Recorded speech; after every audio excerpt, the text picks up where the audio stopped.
Hi, my name is Arch Flanagan, and today I'm going to be doing a demonstration of electrorheological fluids for MAE 535. What I've got here is a simple electrorheological fluid made up of 1 part vegetable oil and 1 part cornstarch. And how we're going to test this is I'm first going to put 2 puddles of 1/4 teaspoon onto a cutting board, and then I'm going to incline the cutting board while subjecting one of the puddles to an electrical field while the other one is not subjected to an electrical field, and we're going to observe how they flow. And I'm going to create that static electrical field is with this piece of PVC. I got a piece of tape right here. As you can see, there's not much of a reaction, or rather interaction. There's a little bit. This isn't take 1. But when I charge it up with a paper towel, and because the paper towel and PVC have triboelectric constants of opposite sign, PVC and the paper towel will get opposite charges. So as you can see, now we've got a pretty strong reaction, and it messes up my tape.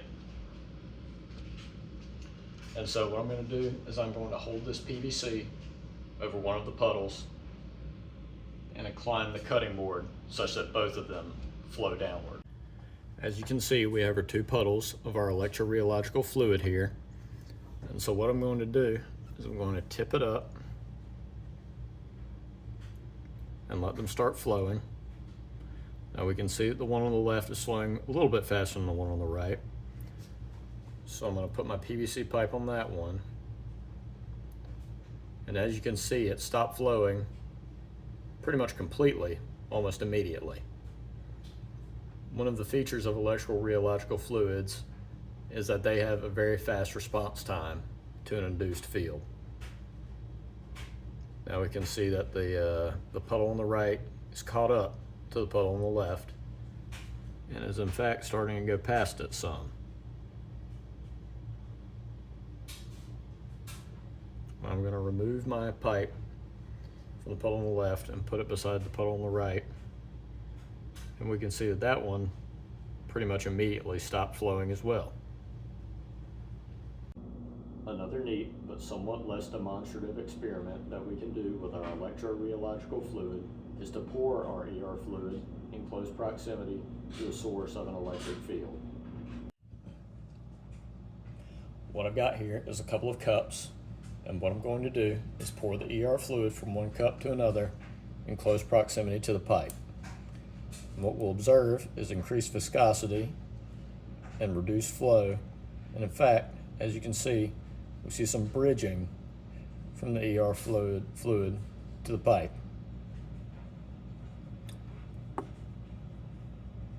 It looks a little disgusting, but the electrons don't seem to mind.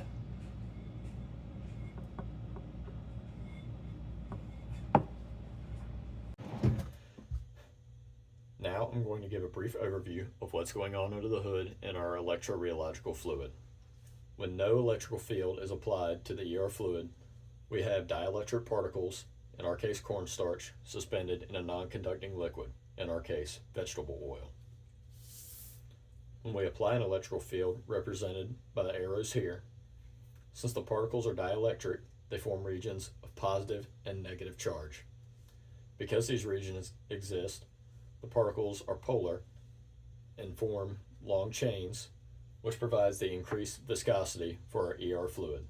Note that these chains are much weaker than those that we see in polymers, like the day-to-day plastics that we use, and thus our ER fluid remains a fluid and does not have a very high viscosity. One thing that is interesting about ER fluids is that they don't really follow a Newtonian model of fluids, but instead a Bingham plastic model. For Newtonian models, the viscosity is constant no matter what the shear rate. But for Bingham plastics, below a yield point, the viscosity is extremely high and the fluid behaves more like a solid. So if we had had a strong enough electric field, our fluids from the first demonstration would have behaved like solids and not moved at all. However, beyond the yield point, it behaves much more like a Newtonian fluid. I hope this has been an informative demonstration and has increased your knowledge of ER fluids.